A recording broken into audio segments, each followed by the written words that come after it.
جادویي بکره. د خیبر پښتونخوا په یو ښکلي کلي کې یو غریب بزګر اوسېده چې نوم یې رحمت خان و. د هغه ژوند ډیر سخت و. کوچنی کور، لږه ځمکه او یوازې یوه زوړ بکره یې لرله. هره ورځ به یې بکره د کلي شاته غرونو ته بوتله چې واښه وخوري. یوه ورځ رحمت خان ولیدل چې بکره د نورو ورځو خلاف یو زاړه غار ته ننوته. هغه حیران شو او ورپسې لاړ.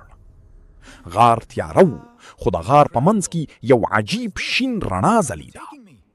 هلته یو سپین زیری سړی ناست و چې اوږده ږیره یې درلوده. سپین زیری وویل: رحمت خانه، ستا بکره عادي بکره نه ده، دا جادویي بکره ده. رحمت خان په حیرانۍ وویل: جادویي؟ دا څنګه ممکنه ده؟ سپین زیری موسکی شو. هر شپه چې دا بکره خوشحاله وي، د دې شیدې د سرو زرو په څیر قیمتي کیږي.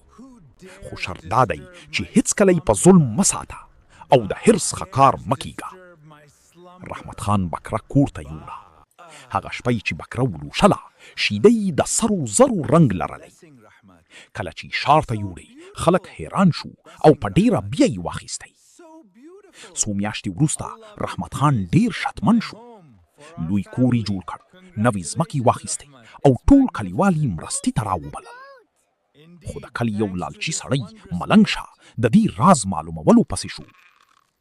یوه شپه هغه د رحمت خان کور ته غل په شان ننوت او بکره یې غلا کړه. خو کله چې خپل کور ته یوړه او زور یې ورباندې وکړ چې زر شیدې ورکړي، بکره ناڅاپه په قهر شوه. د هغې سترګې سره شوې او د کور دننه طوفاني باد پیل شو.